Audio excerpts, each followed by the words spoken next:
Good afternoon, New Bedford. We're here with New Bedford Mayor John Mitchell. We're here for our weekly meeting, go over some of the things that have happened since we talked to him last week. If you have any questions, concerns, throw them into the comments. I'll look over and I'll pitch them out to the mayor. We'll get those answered. So we'll start off. So today we had a gas leak and it kind of closed down the city hall in a few spots downtown. Can you give us an update on that?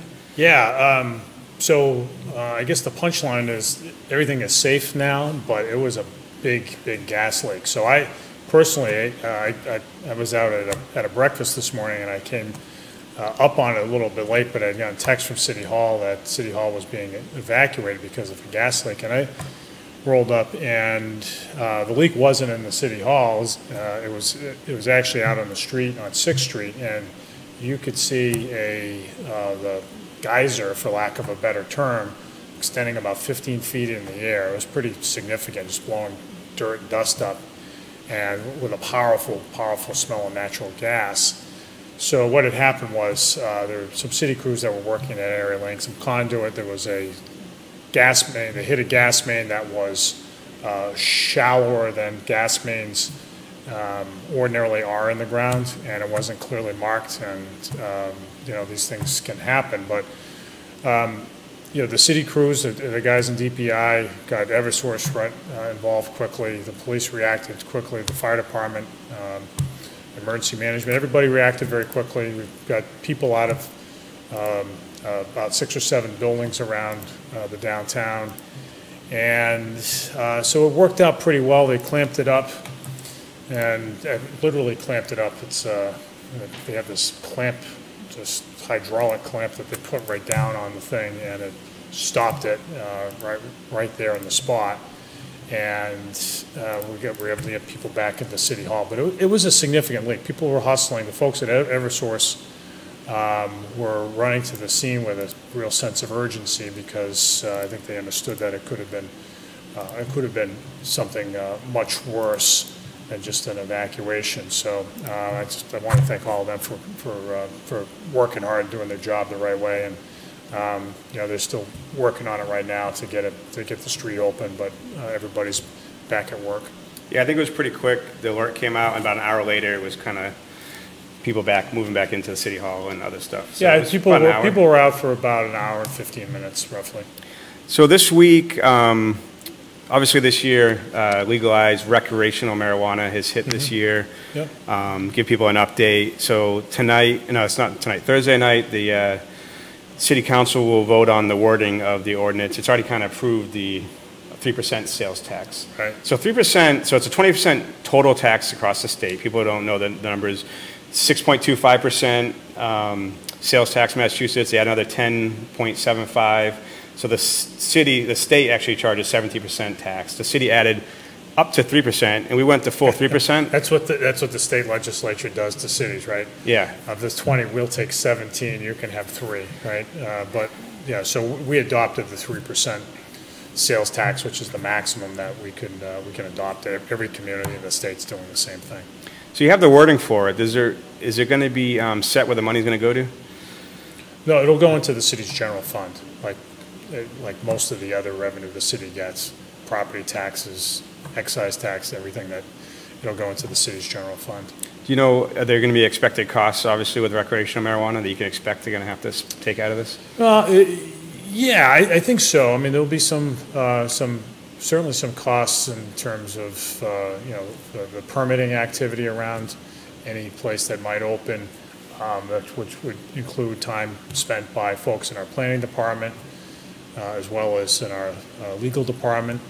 There will be some additional time we think that the police will have to devote to making sure the place is safe and secure.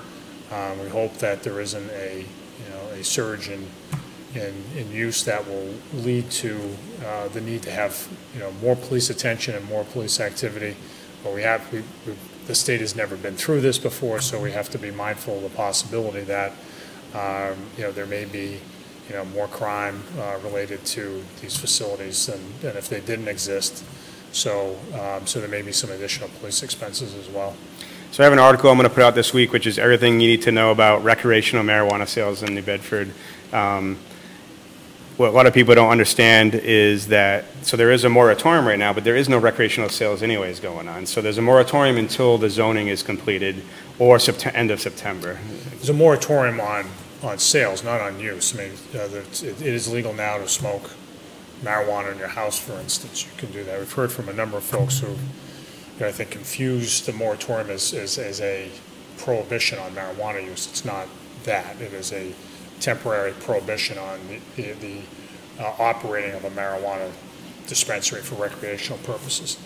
And then the zoning that came out right now is just draft, so they haven't approved it yet. Right. And the draft, basically they went through the whole city, and it looks like there's pockets of the city that kind of meet a test, not near schools, not near certain things. But there's also a number of potential recreational licensing. Can you talk about that?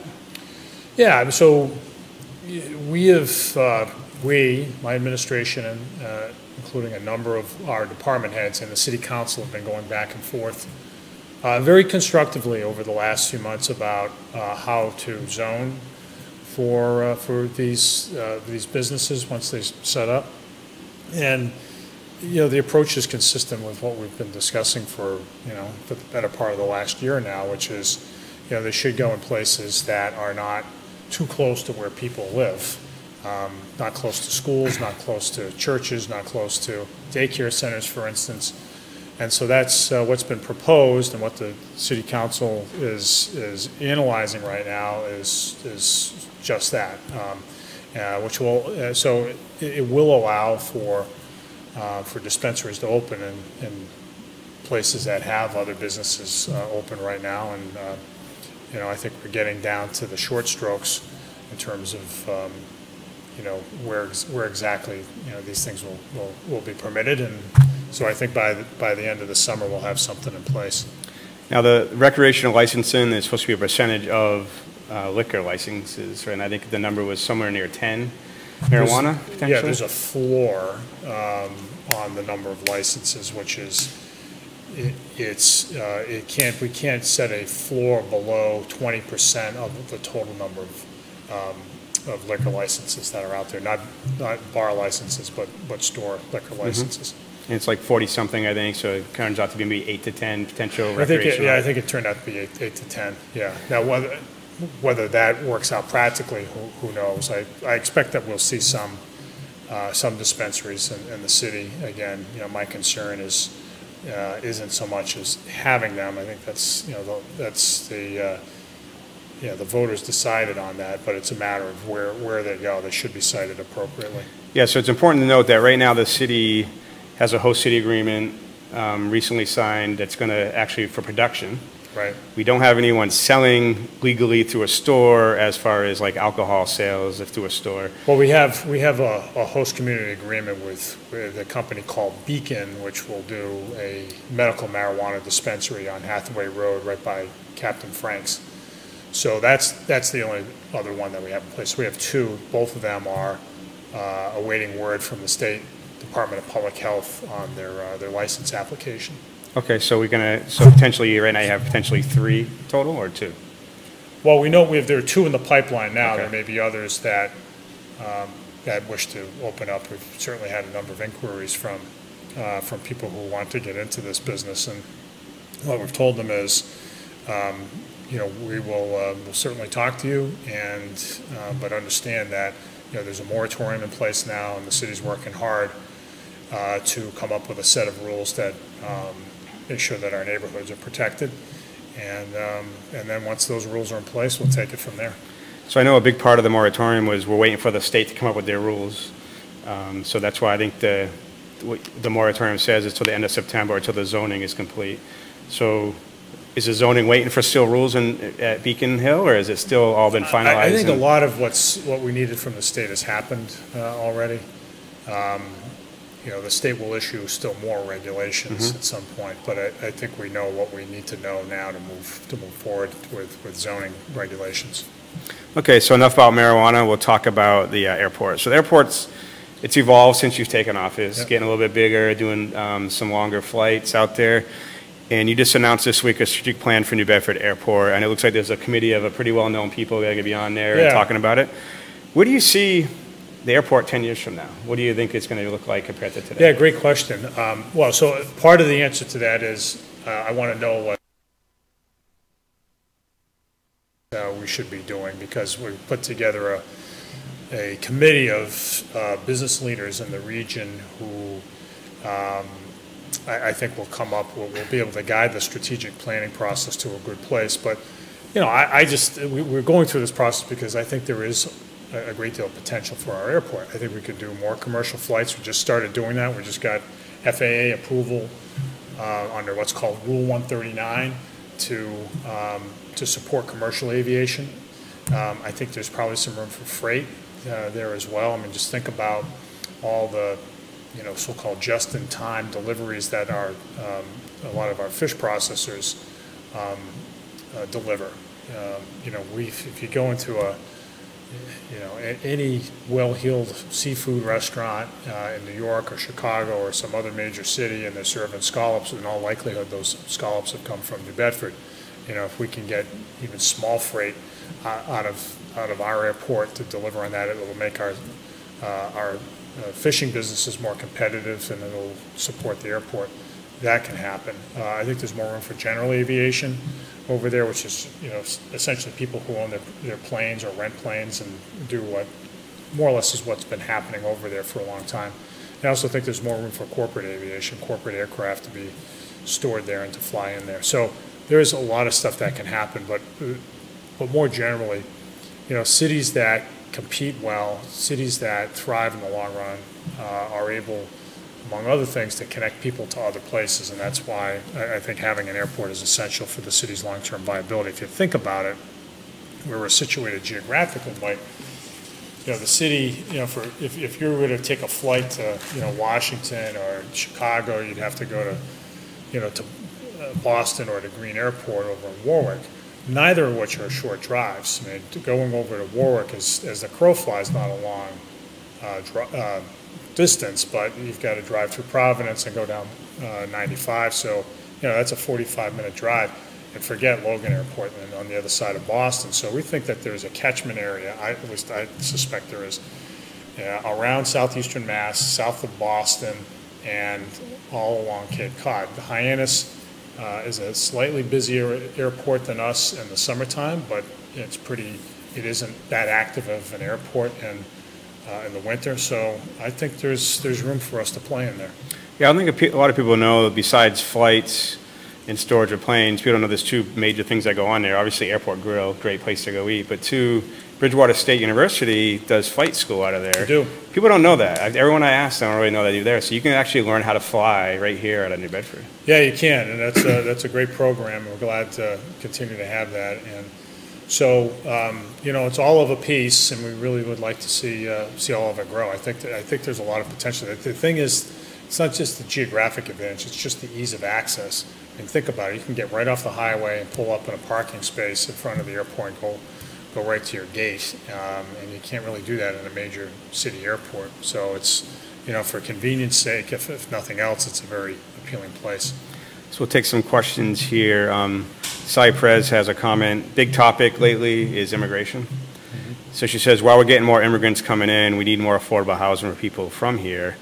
The government's taking care of them before who reside here. Now, I think it was when you were running against Giesta, I asked both of you a question, and one of them was, are you for or against more housing? And you were saying the status quo, I think. Would you support? Well, I think the question was for more public housing. Yes. And there's a lot of people, there's like 5,000 families on a waiting list or something like that. It's a pretty, and you identified correctly that it wasn't New Bedford families, a lot of them, it was outside coming in. Most of them are from other places, yeah. So, no, I think, you know, we had the amount of public housing in the city was determined at an earlier point in time when there was, you know, more of a need for housing for people from New Bedford. Over time, that need has actually lessened, and the people on the waiting list, the majority of whom are not from New Bedford, they're from other places, and they are on waiting lists in some cases in many cities. So, you know, we don't want to be in a position where, you know, I will be the first one to tell you, if there are people in New Bedford, from New Bedford, who need a roof over their heads, absolutely, we need to be delivering on that.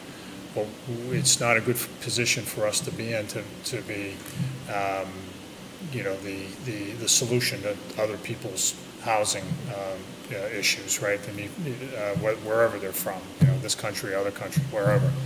So, so in any case, yeah, that's still my position. And while I've been in office, we haven't pursued the construction of new public housing.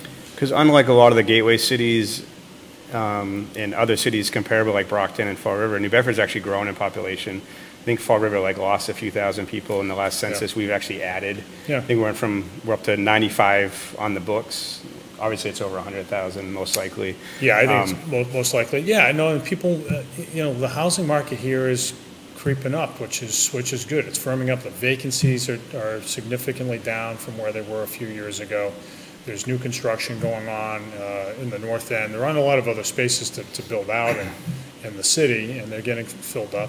You know, what I'd like to see is more market rate housing in the downtown, because I think that would go a long way to supporting a lot of the new businesses in the downtown. If you have more people, you know, more foot traffic on the sidewalk, that would be good for downtown retail, for restaurants. That's the place that we've been focusing our attention. Big topic a few years ago. I remember it was an investigative report out of Providence, and I didn't know this until they put it out, that you can't be kicked out of housing for income, high income. And they reported that one person in the housing made $250,000 a year, like 60 made over 100,000. With 5,000 people on a waiting list and people making over 100 grand a year. Yeah, there was a loophole in the system, and it's a state rule, right? It's not a New Bedford rule, I think. No, it's not a New Bedford rule. It's either a state rule or it's a federal, right? I'm not even sure, but yeah, there were some people living in public housing who were because the response quite well for themselves. Yeah, the response in there. And by the way, that's not. I mean, those are extreme cases. Oh, it's only about 100 people that live above like $80,000, something like that. Yeah. Majority are not. Yeah. But they were saying, okay, 100 people. There's 100 people who make $10,000 a year with 2 kids should be probably put into that housing. Yep. Absolutely. So I haven't heard any changes to the rules or anything like that. But that's a state issue or federal issue, not a city. So New Bedford was designated as an age-friendly community. Can you explain what that means?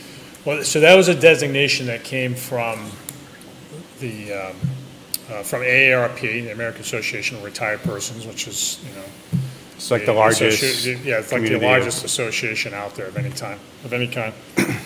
And the World Health Organization. And basically, it's a designation that not too many cities around the United States have received so far, and it's a good housekeeping seal of approval, essentially, that this is a good place for seniors to live. It's a good place for people of any age to live, but in the case of seniors, you know, we've been recognized because we've made the city safer, that we've made it more walkable for seniors, that we've created programs for seniors that keep them engaged in the life of the city. You know, so a lot of credit goes to, you know, Deb Lee and the Council on Aging board for all their work, and so it's just another thing that we can use to say, hey, this is why New Bedford's a good place to live, especially as the population in the United States is aging. For us, it's a good, you know, it's a good feather in our cap to use to tout what a great place New Bedford really is. So we'll take another question. If you have questions, post them in the comments. So Paul Brown says, what does the city plan on doing to help tenants deal with slumlords? I know we can report them to the Board of Health, but report them to the task force, the mayor's task force, right? And that's a website you can actually fill a form. We talked about that a while ago. Yeah, we talk about that all the time. And you can call the mayor's office. We'll put you directly in touch with them. Yeah, we got photos the other day. I haven't had a chance to really send them over to there, where it was like this, like the whole basement was all this black mold, and like it was like decaying. People should don't hesitate. It's sent to me instead of the city. Yeah, don't send it. I mean, as much as we love you, Mike, send it to the city. Let us know. Yeah, so the task force is pretty responsive, and I would suggest following them on Twitter because they post updates before and after photos, which are kind of cool. Yeah. And if the task force, it's made a difference. You know, I was driving around. Geez, it was yesterday, and you know, we were in the North End. We're just looking at different stuff, and we came across, you know, this.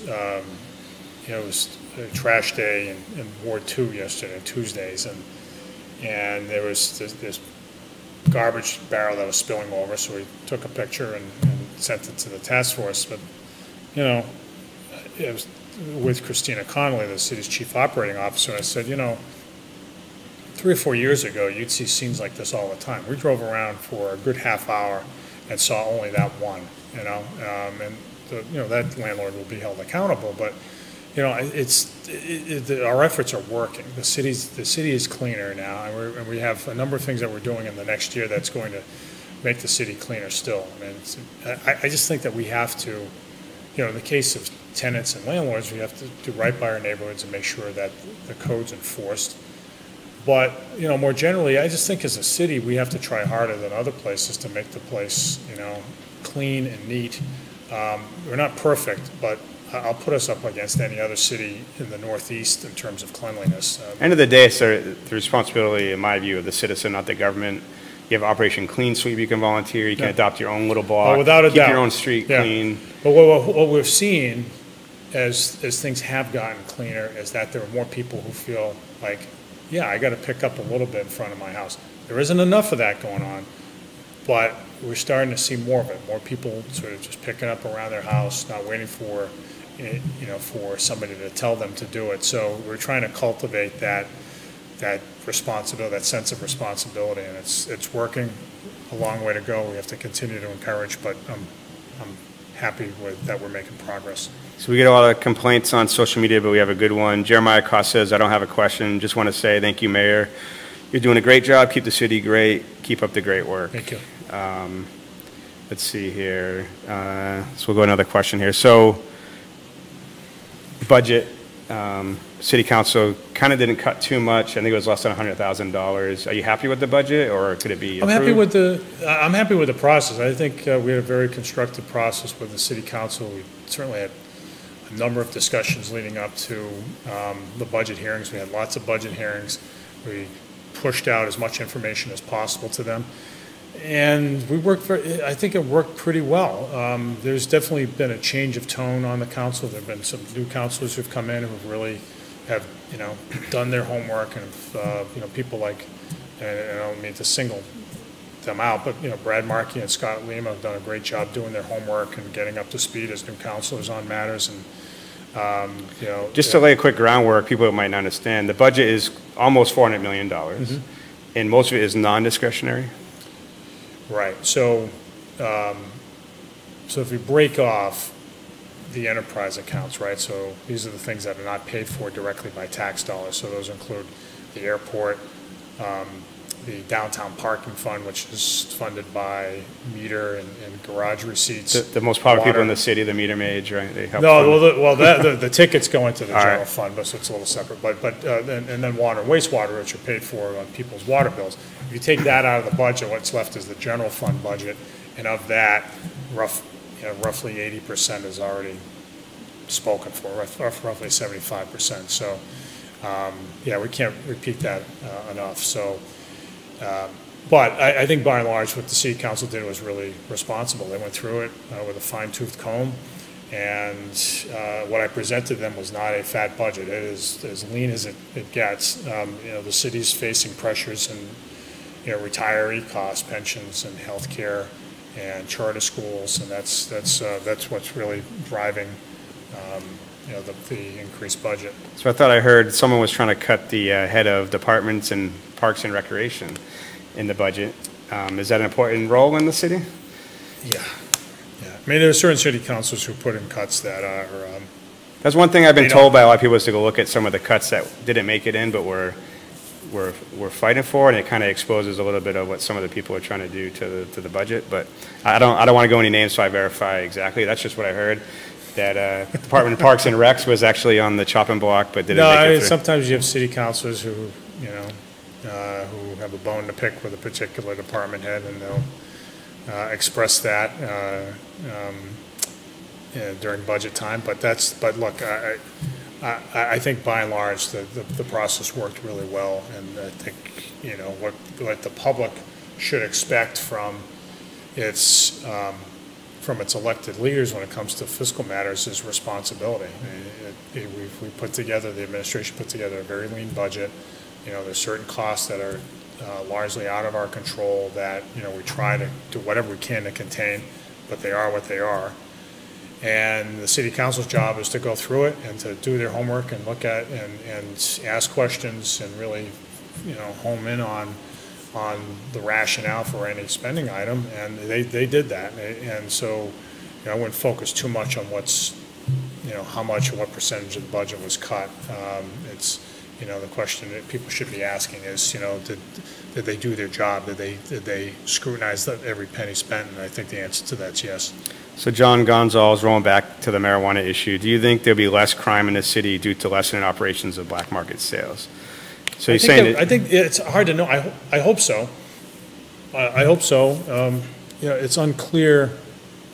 It's unclear whether that was the case in Colorado. I think the jury's out on that. But we hope that's certainly hope that that's one of the effects of legalization. Dartmouth, we just recently had a guy who got arrested for OUI marijuana, and he had an edible, and then he drove his car erratically and was pulled over. I don't know if we're going to see more of that or less of that. But I think we can assume that we're going to see more of that. And what's different about driving while under the influence of marijuana as opposed to alcohol is there's no breathalyzer for marijuana. It's hard to prove in court. Yeah, unless the person admits to it like he did. He actually admitted to it. Cracks up the car, or someone admits to it. Yeah. So school system has been in the right direction as far as the state numbers. Mm-hmm. We just appointed Karen Tread up to the deputy superintendent. So tell me about her. Why is she selected? She was a principal at... Yeah, so our new superintendent, Thomas Anderson, selected her after a competitive hiring process. He had set up a screening committee to screen the candidates, and they recommended 3 to him, and he picked Karen to be the deputy superintendent, who's the will be the number 2 in the school department. And I think it's a great choice. I mean, a lot of folks know Karen. Karen's, is a New Bedford native. She's been the principal at Kearney Academy for a long time, a teacher before then for a long time. And she's very well respected, both in the district and outside the district. And she knows, in that position, you have to know instruction. You have to be able to recognize good instruction. You have to be able to lead other principals, and she's well suited to the job. She really wanted the job, and I think she's going to be really good at it. So we did a walk and talk last week. I think we were over 10,000 views on the video and did pretty well. What did you learn from that walk and talk? Now we were on Cushing Avenue, North Front Street area, kind of Belleville Avenue, walked past the soccer field. So what did you learn from all that? Yeah, I mean, you've been on these before, so it's not a learning experience. But what did you learn from that? Yeah, I mean, so it's not. I mean, nothing. There's nothing surprising about it because we've been out there a lot. We've been, I certainly talked to the chief a lot. We're constant. There's hardly a day that goes by that I'm not talking to him about something. So, but I mean, my overall take on things is what other people are seeing, which is that, violent crime is down. People seem to be, whether it's store owners or residents, are seeing that. They're seeing a heightened police presence. They like what Captain Mello is doing in the North End and has been doing. He's brought a lot of energy to the job. What we continue to struggle with in that neighborhood, citywide, but in that neighborhood, is the same thing that other cities are struggling with. There are a lot of people who are addicted out there, and we saw a little bit of that as we were walking around. People who were, who've had substance abuse challenges, and who, as a result, are not well situated in their lives, and that's certainly something that we have to continue to battle. So the crime fighting efforts are going well, but some of the underlying problems are still there. I mean, I think we're making progress on opioids, but it's just it's not nearly fast enough for my liking. So we bumped into there was a couple. Man and a woman, obviously homeless, and Chief was trying to help them out, but they kind of reluctant to actually take the help. So what would you? Yeah, and I mean, I think he acknowledged that there was some substance abuse issues in his life, and he had just been released from prison and was looking for somewhere to stay. And the woman he was with had mentioned. She didn't say all that much to me, so I don't want to put words in her mouth. But I understand that there's some similar challenges there. But look, we're trying to get people like that into services that allow them to get their lives back on track. And there's these days, and as we all know, New Bedford's not unique in this way.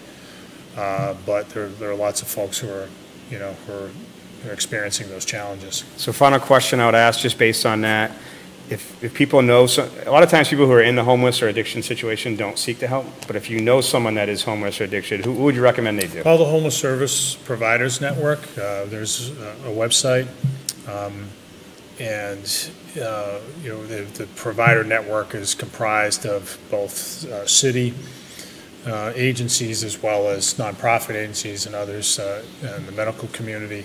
And they all work together to get people back on track, to deal with addiction issues, to deal with other disruptive issues that result in homelessness. And even if someone's not homeless, if they have substance issues, I mean, you can call there, or call PACA, call some of the other agencies that are involved in this business. And we'll just point out a couple of events that are coming up. So we're really hitting the summer heat. We have the fireworks on the State Pier at 9 o'clock on Wednesday on 4th of July. That's sponsored by Hawthorne, I believe. Is that the... Hawthorne Medical is the primary sponsor, yeah. And then we have the Cape Verdean Parade, which is always a great time, yep. on Saturday, July 7th. That's the same weekend as the Folk Festival. So we got a lot of stuff coming up, and I believe the concerts on the pier are coming up. Yeah, I think the first one is this week. I should know this answer. Yeah, I should be on it. I know you're more on this than me. But New Bedford's the place to be this summer. Yeah, there's a ton of stuff going on. And what's interesting. What's interesting is there are a lot of people who flock here for different things in the summertime. Obviously the feast, but Summerfest, the Cape Verdean Recognition Parade. It runs the gamut, and there's always something to do. And the concerts on the pier.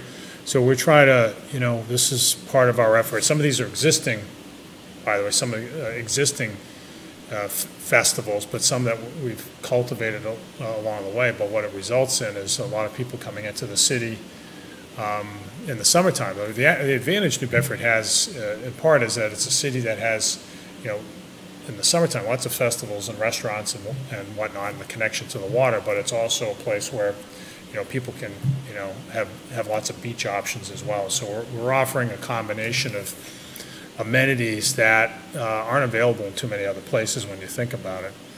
So, and this summer's no exception.